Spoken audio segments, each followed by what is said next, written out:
So hello बच्चों, welcome back. यहाँ पे अपने सॉल्व कर रहे हैं इलेक्ट्रोस्टैटिक्स एडवांस पीवाईक्यूज 2021 एंड 22 का। इसके अलावा हमने जितने भी एडवांस के प्रीवियस ईयर क्वेश्चंस किए हैं फिजिक्स में, सभी का लिंक आपको डिस्क्रिप्शन बॉक्स में है या फिर पिन कमेंट में है। ठीक है, तो चलिए हम लोग इस सेशन को शुरू करते हैं।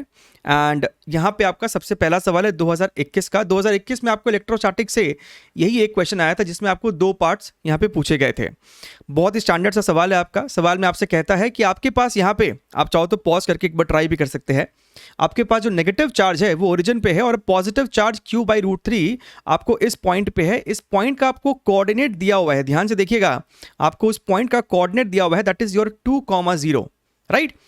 This results in an equipotential circle, और उसके हर पॉइंट का जो पोटेंशियल है, सवाल में हमसे कहता है कि v इक्वल्स टू 0 है, 0 पोटेंशियल है, यानी कि इन दोनों पॉइंट चार्जेस के वजह से आपके पास एक ऐसा सर्कल क्रिएट होता है जिसके हर पॉइंट का पोटेंशियल जो है आपको बेसिकली 0 दे रहा है सवाल में। ठीक है, ये सर्कल का जो सेंटर है वो b,0 पे है और इस सर्कल का जो रेडियस है वो आपको कैपिटल R है। हमसे यही दोनों चीजें पूछी जा रही है कि उसका रेडियस और उसका सेंटर कहां पे है। ठीक है, अच्छा, डोंट कंफ्यूज, ये जो चार्ज है वो आपको 2,0 पे है, लेकिन सर्कल का सेंटर कहां है वो आपको पता करना पड़ेगा। So why not do one thing, पता कर लीजिए कि ये सर्कल का इक्वेशन क्या है, फिर आपका काम खत्म हो जाएगा। नाउ अगर हम यहां पे कोई रैंडम पॉइंट ले ले, that is your x, y, right, तो सवाल क्या कहता है कि इस x, y पे जो पोटेंशियल है वो 0 होना चाहिए। एक काम कीजिए, इस पॉइंट पे पोटेंशियल लिख दीजिए। तो सबसे पहले आपको ये जानना होगा कि ये पॉइंट आपको इस वाले चार्ज से कितना दूर है और इस वाले चार्ज से कितना दूर है। हमने बोल दिया कि चलो ठीक है भाई साहब, ये वाला आपका r1 दूरी पे है और ये वाला आपका r2 दूरी पे है। तो सवाल में हमसे कहता है कि sir -kq divided by r1 plus your kq/√3 r2 equals to 0। यही है सवाल में, है ना, दोनों का पोटेंशियल सम मिला के 0 होना चाहिए। तो यहाँ पे आपका kq को आप यहाँ से हटा दीजिए, इस वाले टर्म को राइट साइड लेके जाइए, फिर आप इसको क्रॉस मल्टीप्लाई करेंगे तो यह आपको कुछ इस हिसाब से आता हुआ दिख रहा होगा। अब अगर तुम यहाँ पे ध्यान से देखो तो सर R2 की वैल्यू क्या है और R1 की वैल्यू क्या है वो आप डिस्टेंस फॉर्मूला से लिख सकते हैं। तो भाई ये क्या है, एक और काम कीजिए, दोनों तरफ ना स्क्वायर मार दीजिए, तो ये आपको हो जाएगा 3r2 का square is equal to r1 का स्क्वायर। एंड अब यहाँ पे आप अगर ध्यान से देखेंगे तो आपका ये R2 कितना होने वाला है, that is going to be how much, ये पॉइंट का कोऑर्डिनेट है आपका 2,0, 2,0, तो x माइनस 2 का whole square plus your y का स्क्वायर। अंडर रूट आता था लेकिन हम लोग यहाँ पे डायरेक्टली r2 स्क्वायर लिख रहे हैं। And similarly what is your r1 का square, that is simply your x square plus y square. Clear है एकदम? अच्छा, अब देखिएगा, अब आपको यहाँ पे ना कुछ नहीं है, फिजिक्स खत्म, अब आपका यहाँ पे मैथमेटिक्स चालू हो जाता है। This is your x square plus 4 minus your 4x plus your y square equals to x square plus y square. Bracket को यहाँ पे ओपन कर दीजिए, this becomes your 3x square plus your 3y square minus x square minus y square, and this is your how much, minus 12x plus 12 equals to 0। So अगर हम यहाँ पे ध्यान से देखेंगे तो ये आपका हो जाएगा 2x स्क्वायर और 2y स्क्वायर, तो 2 कॉमन लेके हटा भी सकते हो आप यहाँ पे, तो आपको eventually x square plus y square minus 6x plus 6 equals to 0 आने वाला है। और ये आपको एक सर्कल का स्टैंडर्ड इक्वेशन होता है, आपको पता होना चाहिए, जहाँ पे आप -2gx माइनस 2fy आता है ना वो सब चीज़ तो आपको। तो यहाँ से अगर देखोगे तो आपका जो g आ रहा है वो बेसिकली 3 है और आपका f जो है वो 0 है। ये मैथमेटिक्स है, ये हमसे मत पूछिएगा अभी। तो सेंटर कितना हो जाएगा आपका, सेंटर आपका हो रहा है यहाँ पे 3,0, यानी कि आपका जो ये b है वो कितना हो रहा है, दिस इज योर 3। ठीक है, अच्छा सर, तो सर मेरा ये जो सेंटर है b की वैल्यू मेरी जो है सर 3 आ जाती है। फिर आपका बचता है यहाँ पे रेडियस कितना होगा, तो रेडियस क्या होता है, ये होता है आपको g square plus f square minus c। अगर तुम ध्यान से देखो तो g आपका 3 आया था, उसका स्क्वायर 9, ये 0 एंड माइनस c का मतलब यहाँ पे ये वाला टर्म होता है, तो लिखा 6। सो दिस बिकम्स योर √3 यानी कि 1.73, और आपको 1.73 इसका जवाब हो जाएगा। जब इसका ऑफिशियल आंसर किया आया था तो इन दोनों में आपको बेसिकली रेंज दिया है, तो आप बहुत कंफर्टेबली ये आंसर को लिख के आ सकते थे। क्लियर है, आपके सामने देखा है कितना आपको डुएबल सवाल था 2021 का। ठीक, अच्छा ये देखिए 2022 में आपको इलेक्ट्रोस्टैटिक्स का बहुत एक्सट्रीम हाई वेटेज देखा गया था, 4 सवाल थे यहाँ पे। ये सवाल आपका मोर देन 1 करेक्ट क्वेश्चन है। सवाल में आपसे क्या कहता है, सवाल को आप एक बार रीड मार लीजिए। कहता है कि आपके पास यहाँ पे एक रेगुलर हेक्सागन है इस तरीके से, ईच साइड इसका स्मॉल ए है, ठीक है। आपके पास चार्जेस है Q Q Q Q Q और यहाँ पे एक्स है। ये चार्ज क्या है वो बार बार वेरी करेगा, कभी क्यू है, कभी माइनस क्यू है, कभी 2q है, कभी -3q है। खास बात ये है कि अगर आपने किसी एक इस चार्ज को और इस सेंटर को अगर आपने लाइन ज्वाइन की तो ये लाइन इस वाले एज के परपेंडिकुलर भी है, एट द सेम टाइम जितना डिस्टेंस ये है उतना ही डिस्टेंस ये भी है। समझ में आई मेरी बात? तो आपको बेसिकली ये लेंथ जितना है उतना ही लेंथ ये भी सवाल में दे रखा है। क्लियर है एकदम? अब उसके बेसिस पे आपसे यहाँ पे 4 पार्ट पूछे जा रहे हैं। हमसे सबसे पहले पूछता है कि अगर x की वैल्यू q होती, हमसे कहता है कि अगर ये x q के बराबर होता, the magnitude of electric field at O is 0। सबसे इजी तो यही पार्ट है आपको लिख पाना। आप देख सकते हैं कि भैया सेंटर की अगर हम बात करेंगे तो बहुत ही हाईली सिमेट्रिक फिगर बन चुका है 6 चार्जेस Q का with respect to this centre O। तो आप देख सकते हैं ये वाला और ये वाला एक दूसरे के इलेक्ट्रिक फील्ड को कैंसिल करेगा, ये वाला इसके साथ आपस में कैंसिल कर जाएगा और ये वाला इसके साथ कैंसिल करेगा, which makes option number A absolutely a correct one. ठीक है, इसमें तो कोई डाउट था ही नहीं। अब इसके बाद आगे जितने भी पार्ट होंगे ना उसके लिए हमें कुछ कैलकुलेट करना है। When x equals to -q the magnitude of electric field at O is how much. तो सबसे पहले है ना अपने को ये जानना पड़ेगा कि सर ये वाला डिस्टेंस कितना है। This we need to calculate. बहुत सिंपल सी बात है भैया, इसमें दिक्कत ही क्या है। एक छोटा सा आप यहाँ पे कंस्ट्रक्शन करके देख लीजिए। एक छोटा सा आपने यहाँ पे कंस्ट्रक्शन किया, आपको ये बात समझ में आ रही होगी कि सर ये जो एंगल है हमारा ये एंगल सर मेरा 60 डिग्रीज है, मानते हो। एट द सेम टाइम ये भी आपका 60 डिग्रीज होएगा, ये भी आपका 60 डिग्री। सो ये बेसिकली आपका एक इक्विलैटरल ट्राइंगल बन चुका है। और अगर ये इक्विलैटरल ट्राइंगल है तो अगर ये वाला साइड आपका ए है यानी कि आपका ये वाला साइड भी ए होगा। अब ये वाला साइड ए है, ये 60 डिग्री है, तो भैया ये परपेंडिकुलर कितना हो जाएगा, ए साइन 60 डिग्री। तो हमको पता चल गया है कि सर ये जो आपका दूरी है इसको अगर हमने d बोल दिया है तो sir d is equal to A sine 60 degree which is your √3a/2। अब देखिएगा, अब इनको हटाइए। सर ये तो d ये कहां से कहां तक का है, ये यहां से यहां तक का डिस्टेंस है, लेकिन हमारा जो चार्ज है वो इस O पॉइंट से 2 टाइम्स d दूरी पे है, 2 टाइम्स d दूरी पे है। तो हमें बेसिकली ये दूरी चाहिए which is double of this, that is your √3a।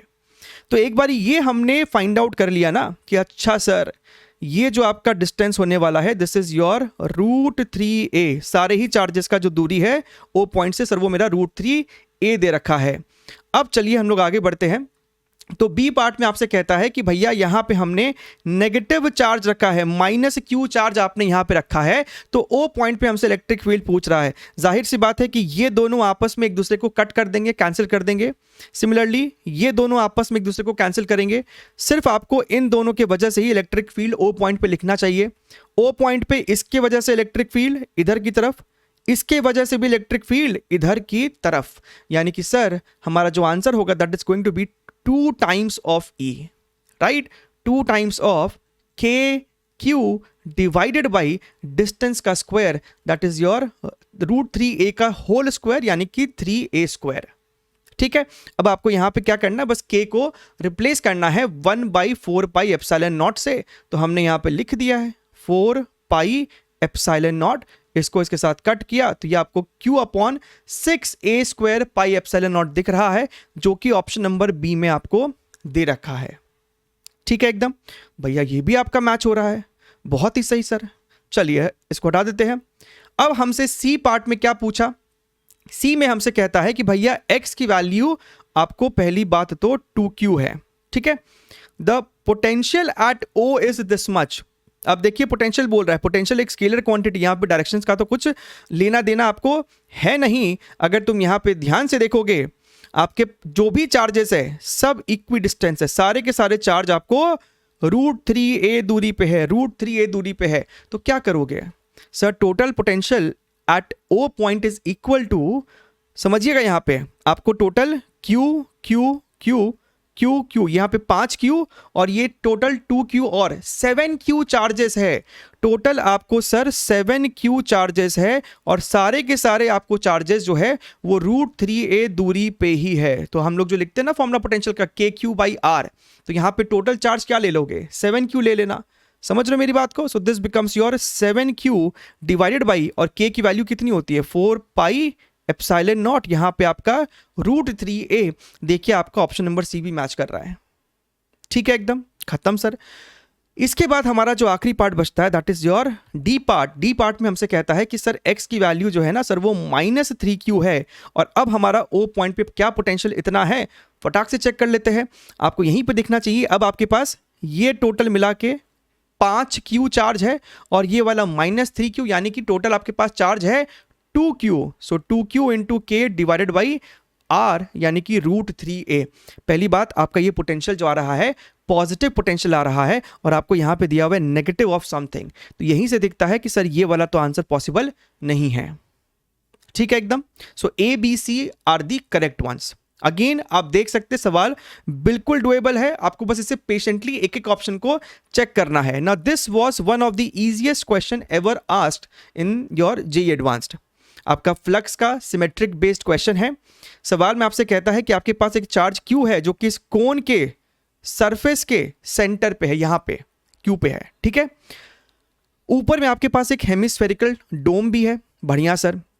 The electric flux through the conical surface is how much. हमसे सिर्फ इतना पूछ रहा है कि इस चार्ज के वजह से, आप समझिएगा, ये अगर आपका प्लेन है तो इस प्लेन के ऊपर स्फीयर है और इस प्लेन के नीचे आपका कोन है, तो हमसे बेसिकली पूछ रहा है कि कोन से कितना फ्लक्स पास कर रहा है, कोन से कितना फ्लक्स पास कर रहा है। तो बाय सिमेट्री आपको ये बात दिखनी चाहिए कि अगर हम यहाँ पे इलेक्ट्रिक फील्ड लाइंस बनाने की कोशिश भी करें, अगर हम यहाँ पे इलेक्ट्रिक फील्ड लाइंस बनाने की कोशिश भी करें, तो आपको यहाँ पे दिखना चाहिए कि जितना फ्लक्स आपको ऊपर है उतना ही फ्लक्स आपको बेसिकली नीचे भी है। तो टोटल फ्लक्स होता है Q/ε0, तो नीचे हो जाएगा फ्लक्स इसका half, and this should be equal to as per the question NQ divided by 6ε0। तो यहां से आपका Q/ε0 ये आपका मर जाएगा और N की वैल्यू आपको सर 3 निकल के आ जाती है। ठीक है, यहां पे कुछ भी ऐसा आपका हाईफाई नहीं है। इससे बहुत अच्छे अच्छे क्वेश्चन आपको फ्लक्स के एडवांस के ही PYQs में देखने के लिए मिल जाएंगे। इसी चैनल पे आपको सॉल्व है, सभी का लिंक आपको पिन कमेंट में मेंशन्ड है।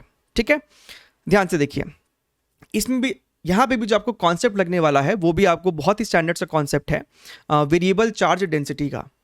हमसे सवाल में ये कहता है यहां पे कि आपके पास भैया यहां पे एक तो ये अंदर वाला स्फीयर है, इसमें आपको चार्ज जिस तरीके से वेरी कर रहा है that is your K into R। यहां पे K आपका एक पॉजिटिव कांस्टेंट है, समझ गए? अच्छा सर, इसके अलावा हमसे यह भी कहता है कि ये जो RA है वो फिक्स है, उसका आपको वैल्यू 1 है। इसके बाहर राइट, RA के बियॉन्ड यहां पे जो आपको चार्ज है उसका वेरिएशन अलग है, उसका वेरिएशन है 2K/R। ठीक है, चार्ज डेंसिटी उसका हमें ρB से दे रहा है, उसका वेरिएशन है 2K/R के हिसाब से। ये जो RB है आपका, ये हमारा हर सवाल में देखिए वेरी कर रहा है। अब RB के हिसाब से हमसे यहां पे अलग अलग चीजें, अलग अलग बातें पूछी गई है। ठीक है, पहले एक बार ये ऑप्शन को देख लीजिए। Then the electric field is 0 everywhere outside B। Outside B मतलब यहां। ठीक है, बी पार्ट में electric potential just outside B। Total charge of the configuration, magnitude of electric field just outside B। तो अगर तुम ध्यान से देखो इस पूरे सवाल में ना, हर बार आपसे जस्ट आउटसाइड B की कहानी पूछ रहा है। और आपको ये बात पता होना चाहिए, जब हम लोग इस तरीके के स्फेरिकल डिस्ट्रीब्यूशन में हम लोग जब स्फीयर के जस्ट बाहर की बात करते हैं या फिर स्फीयर के सरफेस की भी बात करते हैं, तो ऐसे केस में हम अपने सिस्टम के पूरे चार्ज को सिस्टम के सेंटर पे कॉन्सेंट्रेटेड अज्यूम करके सॉल्व कर लेते हैं। तो आपको कहीं ना कहीं ये बात समझ में आ रही होगी कि आपका रेडियस कोई भी रहे, आपका रेडियस कैसे भी वेरी करे, हमें सबसे पहली बात तो ये पता करना चाहिए कि इस पूरे सिस्टम में आपको टोटल चार्ज कितना है, और उसके लिए आपको भी पता है you have to go through the process of integration. ठीक है, तो हमने यहाँ पे गिवन डेटास को दोबारा से लिख लिया है। सबसे पहले समझिएगा, सबसे पहले अगर हम लोग इस वाले स्फीयर की बात करें, इस वाले स्फीयर की बात करें, तो सबसे पहले पता कीजिए कि इस वाले स्फीयर में सर कितना चार्ज है। वो तो फिक्स है क्योंकि हमारा इसका रेडियस जो है वो फिक्स है। कैसे निकालते थे चार्ज? थोड़ा सा जो डी क्यू चार्ज होता है that is equal to density multiplied by छोटा सा पतला एक हम लोग शेल लेते थे, राइट। आई डोंट थिंक कि हमें इसको अब बताने की जरूरत है। आप यहाँ पे आर पे जाके डी आर का एक पतला सा यहाँ पे आप एक शेल लेते हो जिसका वॉल्यूम आप क्या लिखते हो 4 pi R square D R. So 4 pi R square D R ये आपका स्टैंडर्ड तरीका है डी क्यू लिखने का, ठीक है, एक पतले से शेल में, एक पतले से शेल में। अभी सबसे पहले हम लोग बात कर रहे हैं ए की। तो अगर हम लोग यहाँ पे ए की बात करेंगे तो भैया ए में जो आपको चार्ज होने वाला है इंटीग्रेशन करना पड़ेगा इसका। So integration of rho, sir rho की वैल्यू कितनी है के आर है, तो यहाँ पे लिखो K into R 4 pi R square D R. Limit 0 से लेके 1 तक का है। अच्छा अब देखिएगा 4 पाई के आर क्यूब का integration that becomes your R to the power 4/4 and limit 0 से लेके आपका 1 तक हो गया है। ध्यान से देखेंगे 4 इस वाले 4 को कट कर देगा, 1 पुट करेंगे, इवेंचुअली ये आपको पाई के निकल के आ रहा है। ये आपका हो गया है चार्ज इनसाइड दैट स्फीयर ए। अब हमें जानना है कि इस वाले रीजन में कितना चार्ज है, इस वाले रीजन में आपका कितना चार्ज है। तो फिर से हम इसी इक्वेशन का इस्तेमाल करेंगे। So QB is equal to integration of again density, लेकिन डेंसिटी अब क्या होगा 2K by R. This is your 2K by R 4 pi R square D R. Sir limit कहां से कहां तक होगा भैया, जो आपका ये बी वाला रीजन है ना वो तो शुरुआत ही हो रहा है आर ए पे और खत्म हो रहा है आर बी पे। तो लिमिट होगा आर ए से लेके आर बी, यानी कि 1 से लेके आपका आर बी तक, ठीक है। अभी जनरलाइज करते हैं आर बी ही रखते हैं क्योंकि हमें बार बार आर बी चेंज करना है। तो यहां पे अगर तुम ध्यान से देखोगे तो आपका आर से ये वाला स्क्वायर जो है वो मर जाएगा। ठीक बात है सर। ये आपका कितना है 2K, ये आपका 4 पाई है, this become 8 pi K are square by 2। Limit 1 से लेके आपका आर बी तक हो गया है। So this becomes your 4 pi K, this is your R B का स्क्वायर -1। क्लियर है एकदम। So total charge of the system, total charge of the system is equal to pi K, this is your how much pi K plus this is your 4 pi K R B square -1। क्यों ना एक काम करें हम लोग यहाँ पे पाई के को ही कॉमन खींच ले, तो 1 plus 4 R square B -4। So this becomes your pi K 4 R square B -3। So we have found out कि भैया इस सिस्टम पे टोटल चार्ज कितना है। बस आपको अब सिर्फ आर बी बार बार चेंज करना है, आपका लाइफ सॉर्टेड है। इतना ही हमें यहाँ पे कष्ट करना था, मेहनत करना था। तो बाकी सब चीज़ों को हम लोग यहाँ से डिलीट कर देते हैं, हटा देते हैं। हमारा काम सिर्फ इसी से है कि सर मेरे सिस्टम का जो टोटल चार्ज है that is equal to pi के, जहाँ पे के आपका कोई कांस्टेंट है, हमसे पॉजिटिव कांस्टेंट है, सवाल की शुरुआत में हमको बता दिया गया था। चलिए अब एक एक करके ऑप्शन को चेक करते हैं। सबसे पहले बात करते हैं ऑप्शन नंबर ए की। हमसे कहता है कि सर आर बी की वैल्यू इतनी है, तो यहाँ पे पुट कीजिए। ये चार्ज कितना आ जाएगा, दिस इज योर पाई के, राइट, 4 टाइम्स इसका स्क्वायर करना है। So this becomes your 3/2 -3। Okay sir, ध्यान से देखेंगे ये आपको कटेगा तो 2 हो जाएगा, 2 3 6 -3, this becomes your 3 pi K. So electric field is 0 everywhere outside B. कैसे हो सकता है भैया, आपका चार्ज आ गया ना पूरे सिस्टम पे, आपके पास एक पॉजिटिव चार्ज आ गया है, एक टोटल चार्ज आ गया। चार्ज 0 होता तब ना आप यहाँ पे लिखते कि अच्छा sir KQ by R square 0 है, लेकिन चार्ज तो है। यानी सर पहला ऑप्शन तो सरासर गलत है ना, सरासर गलत ऑप्शन है ये। ठीक है, चलिए बी की बात करते हैं। आर बी की वैल्यू 3/2 है, तो सबसे पहले तो चार्ज निकालना ही पड़ेगा।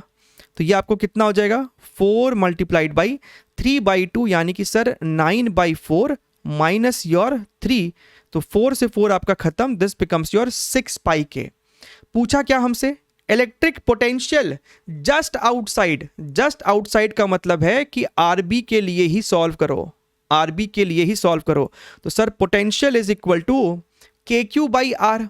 के का मतलब 1/4 pi epsilon naught multiplied by Q. Q तो सर मेरा इतना है 6 pi K divided by R, और आर कितना है 3/2, तो यहां पे लिखा 3/2। अब देखिए यहां पे क्या क्या हो रहा है आपके साथ। If you look here carefully, ऊपर आपको 6 इंटू 2 12, नीचे 3 इंटू 4 12। तो ये जितने भी नंबर्स है वो तो आपको खत्म हो गए हैं, पाई से पाई आपका मर गया है। So this becomes your k by epsilon not. And yes, k by epsilon not ही आपको दिया हुआ था, तो ऑप्शन नंबर बी आपका सही जवाब है। क्लियर है एकदम। उसी तरीके से आप सी को चेक कीजिए, आरबी की वैल्यू आपको यहाँ पे 2 है, यहाँ पे आपके पास चार्ज था तो सबसे पहले चार्ज निकालेंगे। दिस बिकम्स योर पाई के, आपका ये कितना है 2 है ना, तो यहाँ पे 2 पुट किया तो 2 का स्क्वायर 4, 4 4 16, 16 माइनस 3 13। तो एक काम कीजिए, यहाँ पे सिंपली हम इंटू 13 लिख सकते थे, ठीक है। Then the total charge of the configuration is 15 pi K, ये तो नहीं है ना, 13 पाई के आ रहा है, तो ये वाला आपका गलत है, ठीक। D number. आरबी की वैल्यू 5/2 है, सो सबसे पहले तो 5/2 पुट करके देखिए कि क्या हो रहा है, नहीं हो रहा है। 4 मल्टीप्लाइड बाई 5/2, ये आपका -3 तो आएगा ही, 4 से 4 आपका मर गया है। This is your 22 pi into K. The magnitude of electric field just outside B, तो भैया इस बार इलेक्ट्रिक फील्ड पूछ रहा है, यानी कि 1/4 pi epsilon naught multiplied by KQ by R square होगा। तो सर Q की वैल्यू तो इतनी है 22 पाई K divided by R square, तो R तो इतना ही लोगे, जस्ट आउटसाइड का मतलब है कि RB सरफेस पे ही निकाल लो, तो 5/2 का स्क्वायर विच मीन्स योर 25/4, ठीक है। अच्छा, अब अगर तुम ध्यान से देखो तो 4 और पाई आपस में कट जाएंगे। सो न्यूमरेटर में आपके पास जो चीज़ है ना, दैट इज योर 22 के, राइट, और डिनोमिनेटर में आपके पास जो चीज़ आ रही है that is your 25 epsilon not, है ना। सो इलेक्ट्रिक फील्ड पूछा था जस्ट आउटसाइड, यहाँ पे तो 13 पाई के अपॉन एप्सिलॉन नॉट है। एंड अगर तुम यहाँ पे ध्यान से देखोगे तो यहाँ पे आपके पास वैसा कुछ आता हुआ दिखाई नहीं दे रहा है। आई होप आपने यहाँ पे ध्यान से समझा है। ये हमने चार्ज निकाला है, आपका फॉर्मूला है KQ बाई आर स्क्वायर, तो आपका यहाँ पे पाई तो मरने ही वाला था, तो ऐसा तो फॉर्मेट बिल्कुल अपने को दिखाई नहीं दे रहा है, विच मीन्स ये भी आपका जो है इनकरेक्ट हो जाने वाला है। तो आपके पास हालांकि आपका मोर देन 1 करेक्ट था, लेकिन सिर्फ एक ही ऑप्शन यहाँ पे अपना मैच कर रहा है। क्लियर है एकदम। So again if you see, सवाल आपको बिल्कुल डुएबल था, आपको सिर्फ सबसे पहले टोटल चार्ज सिस्टम का as a function of RB पता करना था। Keep putting on RB different values and get the result, ठीक है। चलिए आगे बढ़ते हैं, let us see the next question. Next question भी आपका 2022 का ही है, और यहां पे भी आपके पास क्या है कि मोर देन 1 करेक्ट है, ठीक है। चलिए सवाल को पढ़ते हैं, समझते हैं। सवाल में आपसे बोला यहां पे, a disk of radius r with uniform positive charge density sigma is placed in the xy plane with its center at the origin. The Coulomb potential along the z axis is this much. किस तरीके से आपको z के साथ potential very कर रहा है, उस डिस्क के सिग्मा के कारण आपको ये जानकारी दे रखी है। तो चलिए फिगर जो है ना थोड़ा सा यहीं पे बना लेते छोटा करके। ये आपका डिस्क है ना, मान लेते हैं आपका जो हॉरिजॉन्टल प्लेन है वही आपका XY प्लेन है, तो z एक्सिस मेरा जो है ऊपर की तरफ हो जाएगा, तो ये मेरा हो गया है z एक्सिस इस हिसाब से। अच्छा, नाउ लेट अस सी, इस पे जो आपको चार्ज डेंसिटी है वो हमसे सवाल में कहता है कि सिग्मा है, ठीक है। अब आगे बढ़ते हैं। A particle of positive charge Q is placed initially at rest at a point on the z axis with z equals to z0 and z0 is more than 0।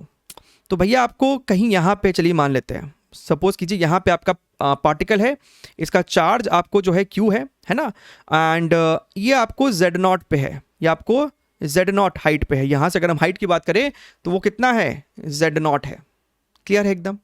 अच्छा, in addition to the Coulomb force, यानी कि ये जो sigma है वो इसके ऊपर एक इलेक्ट्रोस्टैटिक रिपल्शन फोर्स लगाएगा, but apart from this force the particle experiences a vertical force F equals to minus CK cap। समझिएगा, मेरा पॉजिटिव z एक्सिस ऊपर की तरफ है, यानी कि नेगेटिव z एक्सिस मेरा नीचे की तरफ होगा। तो इस चार्ज पार्टिकल पे कह रहा है कि एक कांस्टेंट फोर्स ये एक्ट कर रहा है। सर कांस्टेंट क्यों है, क्योंकि यहाँ पे जो आपका C है ना वो भी आपका यहाँ पे एक कांस्टेंट कुछ है, where C is more than your 0, ठीक है। और नेगेटिव K कैप बताता है कि ये आपका डाउनवर्ड डायरेक्शन में है, तो आपका उस चार्ज के ऊपर एक फोर्स एक्ट कर रहा है। With this, let beta equals to this much. Which of the following statements is or are correct? आपको बीटा और z की यहाँ पे अलग अलग वैल्यूज दे रखी है। The particle reaches the origin. Beta फिर से सेम रखा, z चेंज किया, the particle reaches origin, beta same रखा, z चेंज किया, the particle returns back to z naught. सबसे पहले तो आपको इस मोशन को एनालाइज करना पड़ेगा कि यहाँ पे चल क्या रहा है। यहाँ पे समझिएगा, यहाँ पे ना आप ऐसा मानिए कि आपको ग्रेविटी नहीं है, लेकिन ग्रेविटी के अलावा यहाँ पे आपके पास एक ऐसी ताकत, एक ऐसी फोर्स है जो कि इसके ऊपर डाउनवर्ड डायरेक्शन में आपको एक फोर्स लगा रही है, where F is equal to magnitude की अगर आप बात करेंगे तो वो आपको C है, C is the magnitude of force. लेकिन इस फोर्स के अलावा आपको एक इलेक्ट्रोस्टैटिक रिपल्शन फोर्स भी है, ठीक है। अच्छा, अब let us go for energy conservation. मेरी बात को समझिएगा, पहले थोड़ा सा फॉलो कीजिए कि सर ने क्या किया और सर ने जो किया वो क्यों किया। मान लीजिए कि ये आपको चार्ज का इनिशियल पॉइंट है और हमें बार बार देखना है कि आपका चार्ज कहीं सेंटर तक पहुंचता भी है कि नहीं। ऐसा तो नहीं कि वो नीचे आ रहा है, जैसे जैसे वो नीचे आएगा इलेक्ट्रोस्टैटिक रिपल्शन फोर्स बढ़ता जाएगा, और कहीं ऐसा तो नहीं कि वो वापस यू टर्न ले लिया, है ना। ये जो यू टर्न ले लिया अगर, तो यही आपका ऑप्शन नंबर सी में कह रहा है। सो फिलहाल के लिए हमने एक इनिशियल और एक फाइनल पॉइंट अपना मान लिया इस प्रकार से, ठीक बात है सर। अच्छा, now let us right energy conservation, जो भी आपके पास यहाँ पे है, या फिर आप यहाँ पे go for work energy theorem. तो अगर हम वर्क एनर्जी थ्योरम की बात करेंगे तो work done by this force, right, work done by this force is और plus work done by electrostatic force is equal to change in kinetic energy.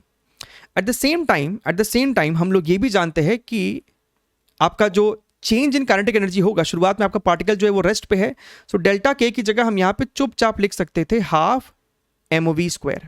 अच्छा sir, and work done by this capital F force, work done by electrostatic field, ये जो आपका है conservative force है, तो इसके जगह हम यहाँ पे माइनस ऑफ डेल्टा U लिख सकते थे।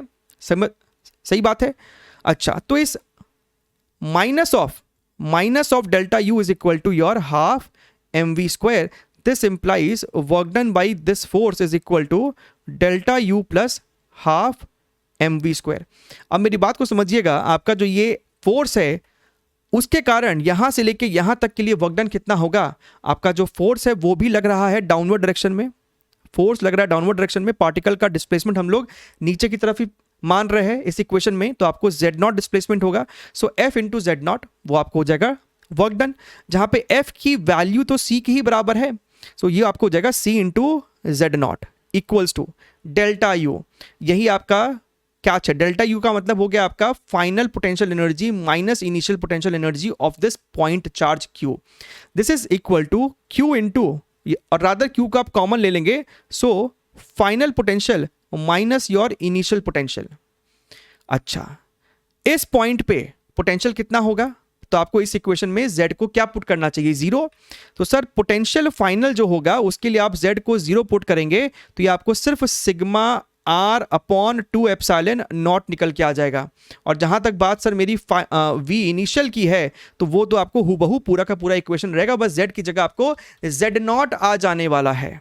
अच्छा सर, तो इसी बात को यहां पे लिखिए, ये आपका हो जाएगा Q, right, bracket this term has to be written, तो ये आपको हो जाएगा sigma R upon 2 epsilon not minus, right, अब ये पूरा टर्म आपको लिखना पड़ेगा, that is your sigma by 2 epsilon naught bracket this becomes your r square plus z0 का स्क्वायर माइनस योर z0, ठीक है, right, plus your half mv²। अब मेरी बात को समझिएगा, हमको यहां पे इन सब चीजों को आप यहां से हटा दीजिए, हमको यहां पे कंडीशन सोचना होगा कि भैया आपका जो चार्ज है वो फाइनल पॉइंट तक कब पहुंचेगा। अगर वो फाइनल पॉइंट पे तभी पहुंचेगा अगर इस v की वैल्यू 0 या 0 से बड़ी होनी चाहिए, v की वैल्यू नेगेटिव नहीं आनी चाहिए, है ना, v की वैल्यू एग्जिस्ट करनी चाहिए। अगर v की वैल्यू एग्जिस्ट कर रही है इसका मतलब है कि चार्ज जो है आपको यहां तक पहुंच जा रहा है। इसका मतलब क्या है, इसका मतलब यह है कि sir this should always be more then this particular term, तभी तो आपका ये काइनेटिक एनर्जी जो होगा वो पॉजिटिव निकल के आएगा। मेरी बात समझ रहे हो। सो फॉर रीचिंग, हम यहां पे लिख सकते हैं कि sir for reaching centre I can write that your kinetic energy should always be positive, at least more than equal to 0, ठीक है। इसका मतलब यह है कि this entire term should always be more than equal to this वाला term. ठीक है, मानते हो ना ये बात को? हाँ जी सर। तो चलिए उस कंडीशन को लिखिए। इसका मतलब क्या है ना कि अब ये वाले सब चीज को आप यहां से हटाइए और यहां पे आप बेसिकली इनइक्वालिटी का साइन लगा सकते थे। C z not should be more than equal to this entire term over here. ठीक है, हाँ जी सर। अब यहां पे आपको जो है थोड़ा सा और मैनिपुलेशन करना है। इसको थोड़ा सा यहां पे ऊपर लेके जाके रख देते हैं। इन सब टर्म्स का हमें यहां पे अब जरूरत है नहीं, है ना। Please focus over here. तो यहां से एक काम कीजिए, सबसे पहली बात तो सिग्मा बाई एप्सिलॉन नॉट को कॉमन लेके लेफ्ट साइड लेके जाइए। सिग्मा बाई 2 एप्सिलॉन नॉट को अगर हम कॉमन लेके लेफ्ट साइड भेज दे तो c z naught, this is your 2 epsilon naught divided by sigma should be more than, अच्छा चार्ज को भी लेफ्ट साइड ले आइए, right, should be more than equal to, यहां पे आपके पास आर बचेगा minus under root of r square plus Z not square plus your Z naught. अब अगर तुम ध्यान से देखो तो 2c epsilon naught by q sigma ही आपका बीटा है। तो यहां पे देखिए 2 epsilon not c upon Q sigma, sir यही तो बीटा था, सर यही तो बीटा है। इसका मतलब हम यहां पे लिख सकते थे beta into Z not, right, beta into Z not is more than equal to R plus Z not minus your R square plus Z not square. Okay sir, now इसको थोड़ा सा और रीअरेंज आप यहां पे कर सकते हैं। इसको हमने लिख दिया है इस हिसाब से, R square plus Z not square, इसको लेफ्ट साइड ले गए हैं, more than equal to this becomes your are plus this is your how much, this is your Z not minus your beta Z not. तो basically यहां पे हम लोग Z not को कॉमन खींच के 1 माइनस बीटा बना सकते हैं। तो चलिए हम लोग यहां तक पहुंच गए हैं। ये हमारा एक स्टैंडर्ड इक्वेशन हमने बना लिया है कि जो खेलना है अब हमें इसी के ऊपर ही अपने पूरे सवाल को खेलना है। ध्यान से देखिएगा, इसको थोड़ा सा यहां से हटा के ऊपर ले चलते हैं। अच्छा, ना लुक ओवर हियर। अब आपके पास यहां पे है ना एक एक करके कंडीशंस है। अब यहां पे एक बच्चा क्या करता है, वो यहां पे ना एक एक करके सारे ऑप्शन को इसमें ना पुट करता जाता है। ठीक है, that is going to be a bit calculative also, a lengthy thing also. आपको यहां पे ना थोड़ा सा यहाँ पे अगर आप मैथमेटिक्स का सहारा ले तो उससे आप चीज़ों को सॉल्व कर सकते हैं। ऑप्शन ए बी सी तीनों में ही देखिए बीटा की वैल्यू 1/4 है। इसका मतलब है कि भैया 1/4 का इस्तेमाल एक बार करो तो सही। तो भैया एक बार के लिए हम लोग बीटा की जगह ना 1/4 का इस्तेमाल कर लेते हैं। सो ये आपको हो जाएगा under root of r square plus Z naught का square more than equal to this is your are plus Z naught. अगर 1/4 का इस्तेमाल किया तो ये आपको हो जाएगा बेसिकली 3/4। हाँ जी सर। अच्छा, और ध्यान से देखिए, क्रॉस मल्टीप्लाई करके स्क्वायर मारिए दोनों तरफ। तो इस 4 को अगर उधर भेजोगे तो ये स्क्वायर करने के बाद 16 r square plus Z naught का square more than equal to, ये आपका हो जाता 4r और उसके बाद स्क्वायर भी किया था तो ये आपको हो जाएगा 16r square plus your 9 Z not square, right, plus your 2 into 4r। So 2 4 8 8 3 24, this is your are Z not. अच्छा सर, इस ब्रैकेट को आपको खोलना तो पड़ता ही, तो ब्रैकेट को अगर आप खोल देते, आप जब यहां पे ब्रैकेट को ओपन कर दोगे सो this becomes your 16r square plus your 16 Z not square.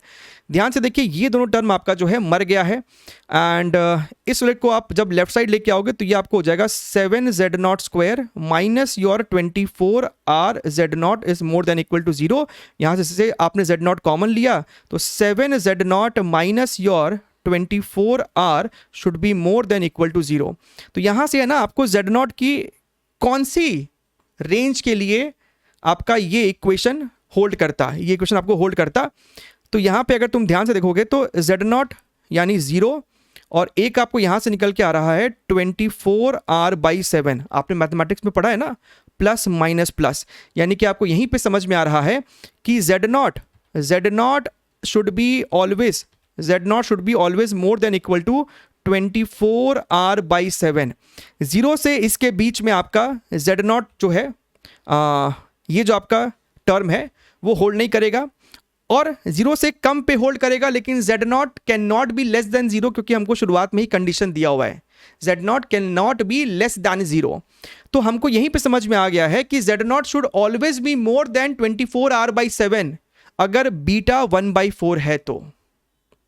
ठीक है, अगर आप चाहते हो कि ये सेंटर तक पहुंचे, उसके लिए हमने ये कंडीशन को जो है डिराइव किया है, और यहां पे हमने मैथमेटिक्स का सहारा लेके ये पता किया है कि Z0 की वैल्यू 24R/7 से ज्यादा होनी चाहिए, जो कि ऑप्शन नंबर ए में आपको दिख रहा है 25R/7, यानी 25R/7 वाला ऑप्शन नंबर ए आपको जो है वो सही जवाब है। ठीक है, अच्छा 3R/7, जाहिर सी बात है कि 3R/7 जो है इससे आपको बहुत ही छोटा है, तो बी में आपको नहीं होगा, वो ओरिजिन तक नहीं पहुंच पाएगा। सिमिलरली R/√3 इससे छोटा है, यानी कि वो ओरिजिन तक नहीं पहुंचेगा, वो वापस कहीं से लौट के ऊपर Z0 को चला जाएगा, जो कि वही लिखा है यहां पे। तो आपका ऑप्शन नंबर सी जो है सही जवाब है। आपने देखा एक बार में मेरा ए बी सी तीनों चेकआउट हो गया है। ठीक है, अब बात करते हैं हम लोग यहां पे ऑप्शन नंबर डी की। इसको हटा दीजिए, इसका काम अब नहीं है। अगर आप यहां पे ऑप्शन नंबर डी की बात करेंगे, कहता है कि for beta more than 1 and Z0 more than 0 the particle always reaches the origin, right? Origin पे रीच करवाने के लिए ये कंडीशन सेटिस्फाई होना चाहिए। तुम यहां पे खुद ब खुद देखो कि अगर बीटा की वैल्यू 1 से बड़ी है, अगर यहां बीटा की वैल्यू 1 से बड़ी है, which means this entire thing is less than R. क्यों सर? क्योंकि सर अगर बीटा 1 से बड़ी है तो ये टर्म नेगेटिव हो जाएगा, so r minus of something, which means ये पूरा टर्म जो है आर से छोटा है। और लेफ्ट साइड में ये ऑलरेडी आर स्क्वायर है, और उसमें भी z कुछ जुड़ रहा है, यानी कि ये जो लेफ्ट साइड होगा वो आपको हमेशा आर से तो बड़ा ही होगा। तो राइट साइड आर से छोटा है, लेफ्ट साइड आर से बड़ा है, यानी कि ग्रेटर साइन आपको ठीक लगाया हुआ है, तो आपको सही बैठ रहा है। So that is it. तो हमने यहाँ पे 5 सवाल देखे हैं 2021-22 का, बाकी का भी आपको पिन कमेंट में लिंक मिलेगा। एंड तब तक के लिए हम लोग मिलते रहेंगे। Take care, wish you best of luck.